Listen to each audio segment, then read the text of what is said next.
Okay, diatonic extended tertian harmony is pretty basic, simply building upon each mode by ascending thirds. So I know you understand this concept. So for example, we see here the major, major 7th chord, which can come out of Ionian or Lydian, of course. From Mixolydian, and I'm building up to the 9th there, right? We can go up to the 11th. So here's examples that could either be from Dorian or Lydian. Or up to the 13th.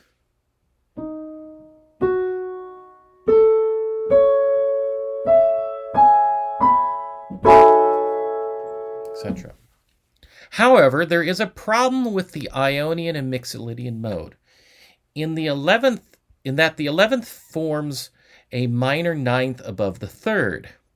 What do I mean here? This is uncharacteristic to its quality. So if you notice here, between this and this note, we have a minor 9th.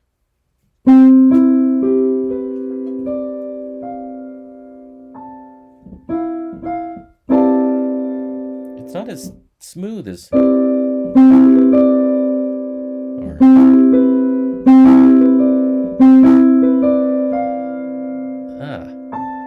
Yeah, it kind of takes away from it. So, what we can do is either leave off that 11th, right? So the add 13 chord, or we can do a sus chord. So in this case, it's we're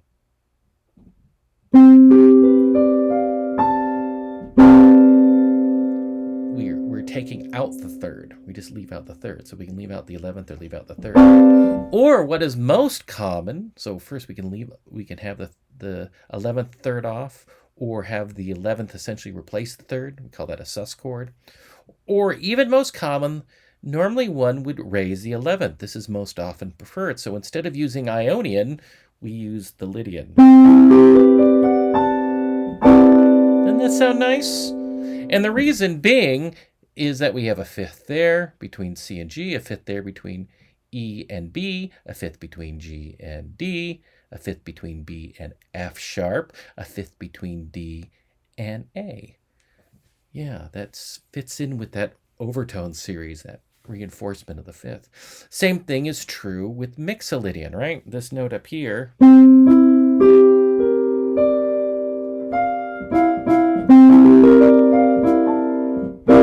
That takes away from it.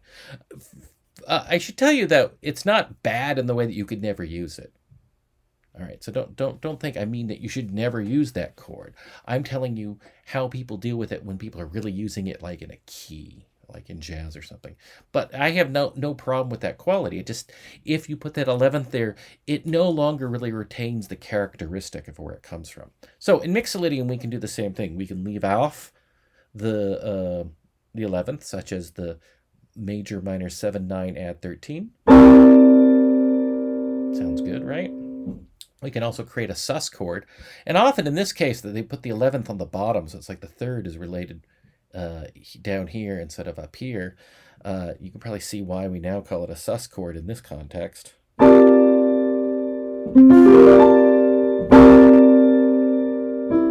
Sounds like a suspension, right? Right? And of course, also you can raise the 11th. Which results in what's actually the acoustic scale, sometimes called the Lydian Mixolydian. You remember those from the chart, maybe? Kind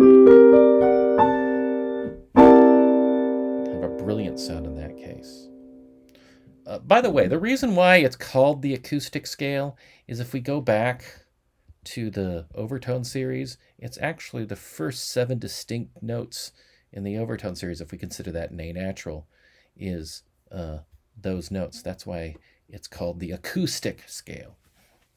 It's a little more brilliant sounding than just the straight ahead major major. The major major sounds really good with that 11th, but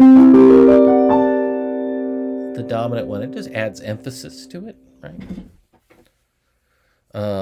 So note the raising of the 11th turns the Ionian into the Lydian mode, whereas the Mixolydian becomes the chromatic acoustic scale.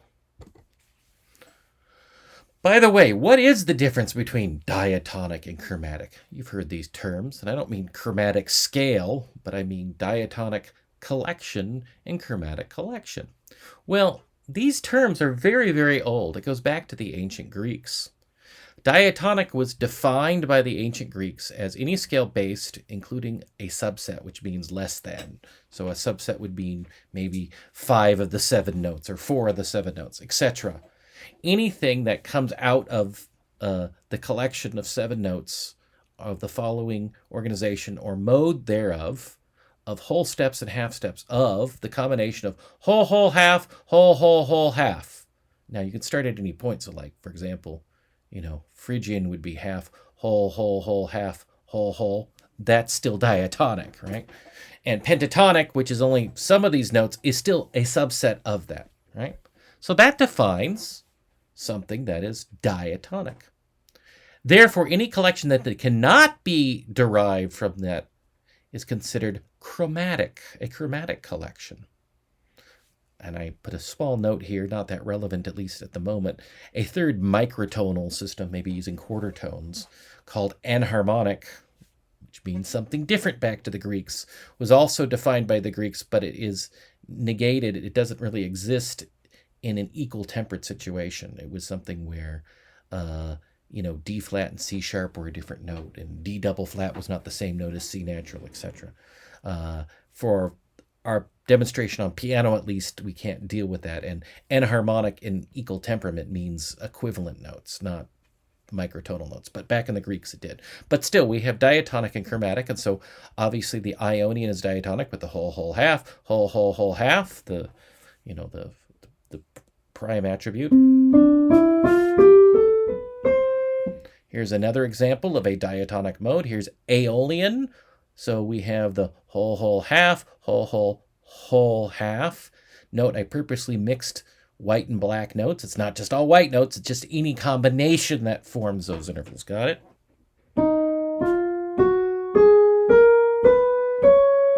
Right, so we have 2 white notes. C flat being a white note. It's how it sounds, by the way, not how it looks on the page, right? And then pentatonic is derived out of that.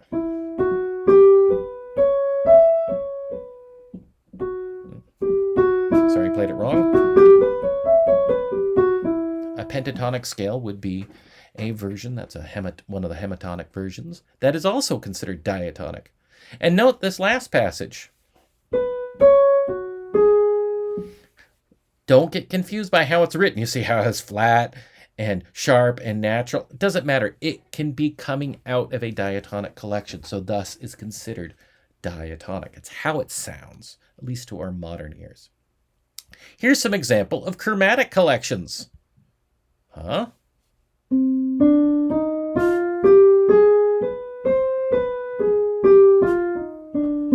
Harmonic minor? Well, of course, it doesn't have the same collection. We do have whole, whole, half, but then we have augmented second, and then a half, and then a whole, and a half. Oh, that's not even close to being whole, whole, half, whole, whole, whole, half, or a mode thereof. Even the ascending harmonic minor is chromatic. Why? Because we have whole, whole, whole, whole, 4. There's not 4 whole steps here, is there? So it's whole, whole, whole, whole, half, 1 whole step, and then a half step again. So that's actually a chromatic collection. The minor key, whenever we do the alterations, it is no longer diatonic anymore. And always those other scales we looked at and learned about, such as Middle Eastern ones, etc., those are chromatic collections. So, for example, the whole tone scale. That's obviously a chromatic collection. Even the fully diminished chord is still chromatic.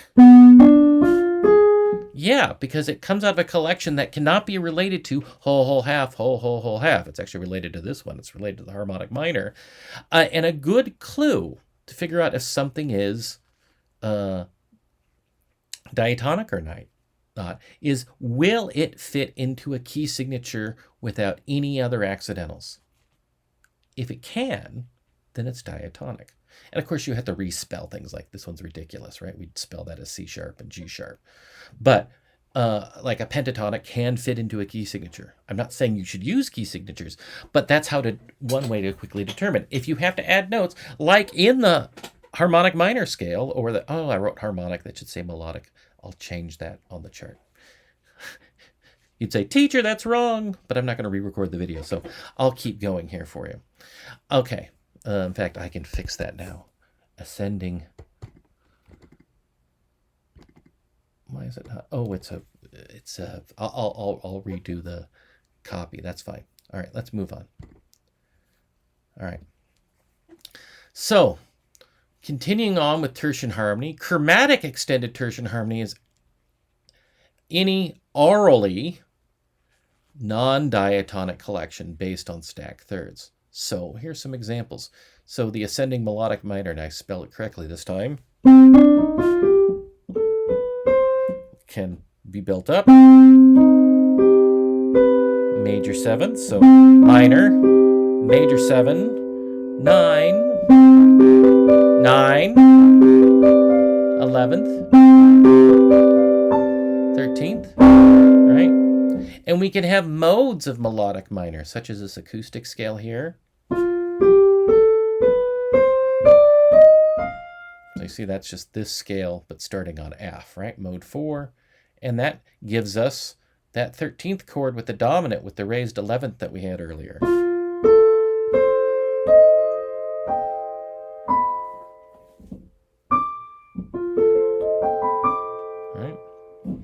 Another really fun mode, and you may have noticed this one as well, is the 7th mode of melodic minor, which is sometimes called super Locrian, right? Locrian's the 7th mode of the church modes. So 7th mode of melodic minor, ascending melodic minor.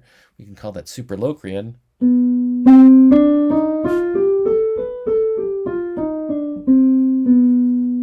It kind of has a little bit of a Phrygian octatonic quality to it. So this one has been used a lot. Now notice I respelled the E flat here because really it's functioning like a major third. But if you think about putting this up,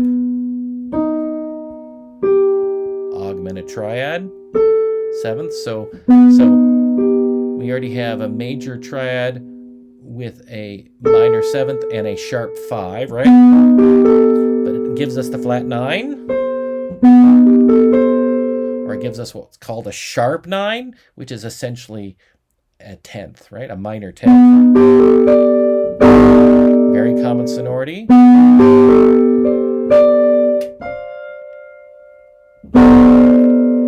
And then we get the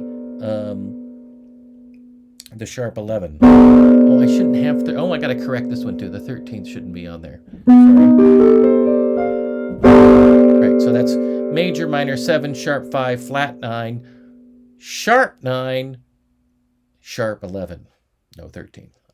Take that off. All right. I won't re-record the video, but I will fix that later. Harmonic minor has some interesting modes. So like, for example, mode 4.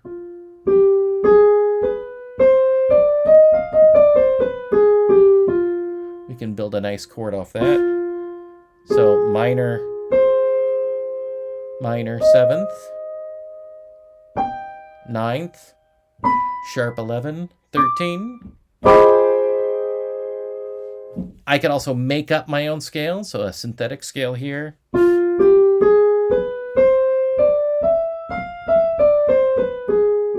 Kind of sounds like the top is major, the bottom is minor or something, or harmonic minor. So if you put that together, minor, major 7, 9, sharp 11, 13. Maybe it sounds like a polychord. Either way, all right. Whole tone, easy. Whole tone, very common. That just forms a major minor 7, sharp 5, 9, sharp 11. Right? Octatonic is very useful. This is another case where we actually get a sharp 9. Oh, no, that's the one below it. So octatonic, I didn't get to talk about this to you the other day. With any of the symmetrical scales, by the way, there's only a limited amount of transpositions because of their symmetry. For example, whole tone, we can start it on C. We can also start whole tone on D flat. But if we go up another half step, we still end up with the same collection again, because that would just be the same notes. So that's an example how there's limited collections. Octatonic, there's only 3 possible combinations of notes. And also where you start is your choice. So here's an octatonic starting on a whole step.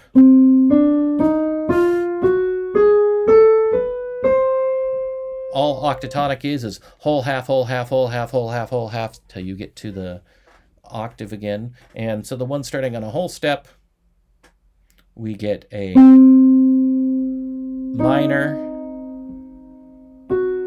flat 5, and then it can be major 7 there. It could be also diminished 5th, but let's keep going. And then we have 9th, 11th, and then I'm calling that the 13th.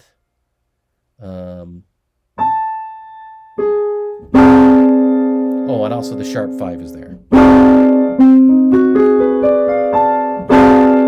And then octatonic starting on a half step. So because it's symmetrical, you can either start with a whole sort of half step, but if you go whole half, whole half, whole half, or half whole, half whole, half whole, you'll get back up to the octave again. And so this scale,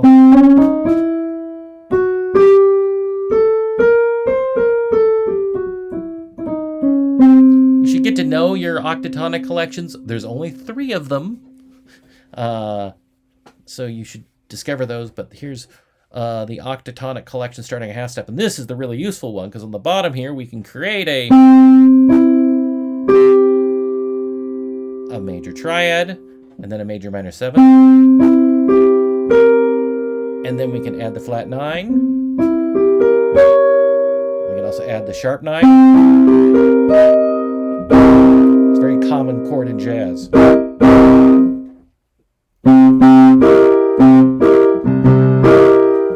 Anyway, and then the sharp 11, and then the 13th. Now again, there's no rule. You don't have to keep all the notes. You can only take some of the notes for inspiration.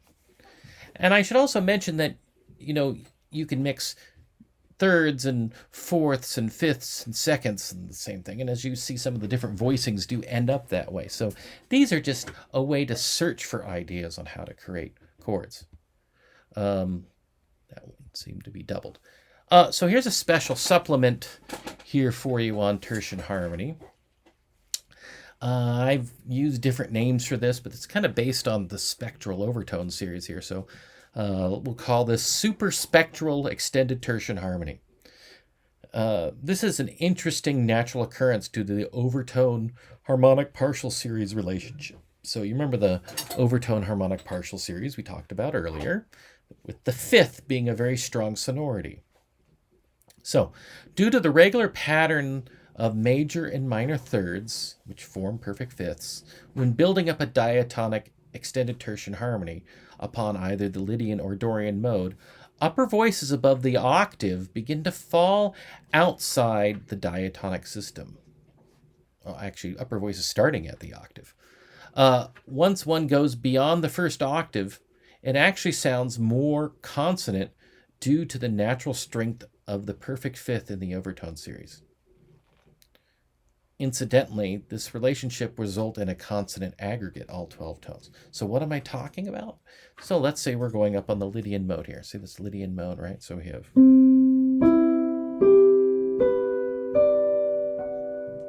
So that's up to the 13th there, right? So if I play the second octave, the third octave,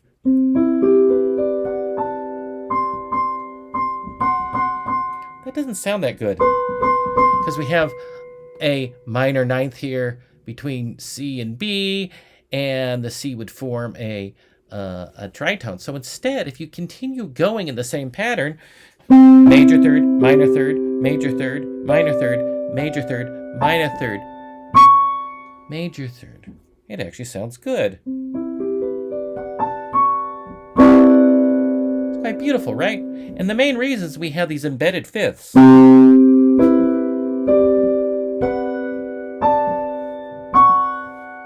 Yeah, it sounds pretty good, right?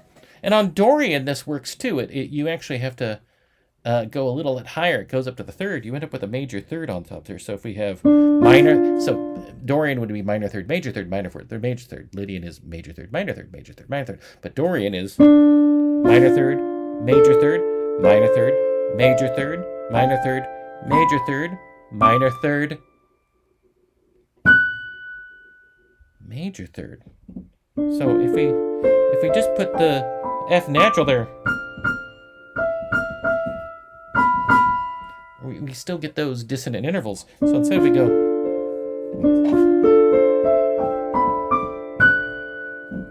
it actually sounds quite nice. Please go play these on piano so you can hear what I'm talking about. Arpeggiate them. Hold the pedal down. You get this. I'm sure other people have used this before, but it's not that common. I've noticed, like in the music, maybe Benjamin Britten. I discovered it quite by accident, improvising on piano. I loved Lydian chords and like, wow, this works actually quite well. Written some compositions about it. A little bit more of a discussion of it. Demonstration of this superspectral extended tertian harmony. As I mentioned, you could form a full aggregate. Aggregate means all 12 notes. And you can see if we build this up. So I'll start with the Lydian collection.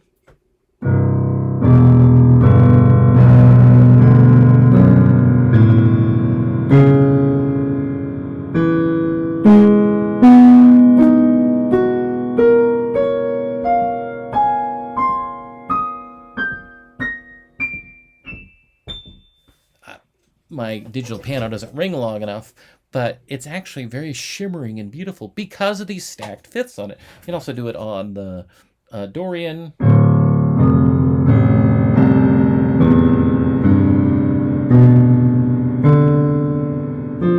Let me do it again. I'm sorry. I played it wrong. Lost track.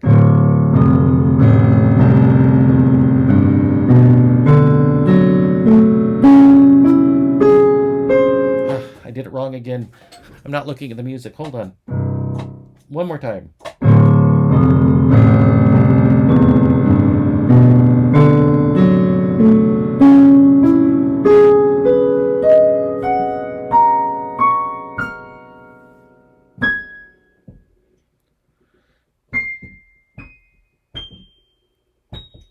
Right, that's how it works. Actually, there's a pattern to it. I don't know, I was making a mistake. But anyway, as you build up on these, I put an asterisk here of when these introduce a new pitch. Asterisk indicates notes played beyond the original diatonic collection. Pitches in parentheses are repetition. Dotted vertical lines indicate when the aggregate is achieved, so we get all 12 notes by here. The numbers above list when and where the series that a new chromatic pitch has become consonant in the pattern. Once the first 7 notes are played, all other tones will automatically become consonant by implication in their respective ranges, regardless of if upper notes are stated. Pattern also works in reverse, descending, and consonance is also implied after the first 7 notes on the top are stated. So I could actually go down with this. For example, I'll do it for you once. Here's the first one.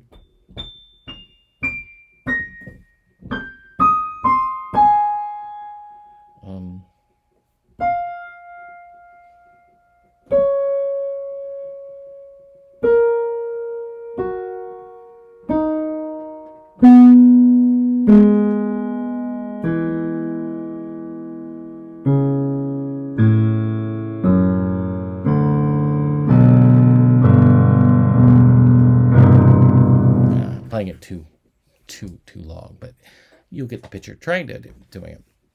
So every other alternate note pitch embeds an additional perfect. Let me say that again. Every other alternating pitch embeds an additional perfect fifth. Remember how that's so? Fifth, fifth, fifth, fifth, fifth, fifth. That's why this sounds consonant. Fifth, and then this one introduces that one to be a consonant, etc. So the patterns for the major seventh is major third, minor third, major third, minor third, major third, minor third, major third, etc. And the minor minor seventh is minor third, major third, minor third, major third, minor third, major third, etc. Every seventh chord is sequenced up a whole step. So what do I mean here? If you actually look at this, you can see a C major major seventh, a D major major seventh, an E major major seventh. And this would be, well, equivalent F sharp major major seventh, or G flat major major seventh, A flat, B flat, etc. And these are all minor minor seventh. So D minor minor seventh, E minor minor seventh, F sharp minor minor seventh, G sharp minor minor seventh, B flat minor minor seventh, C minor minor seventh. So it's actually not that hard to remember it if you keep going up. And this is the purpose is to show the true consonant harmonizing tones in extended registers. So actually, you can use this if you write in very different registers. You'll actually hear these notes as being consonant. So it's like a way of playing a polychord in a distant register that actually sounds consonant with another register. Yeah,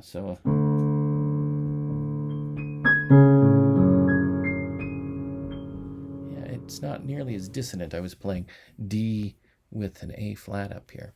So, okay. And that completes this part of the lecture. Thanks so much.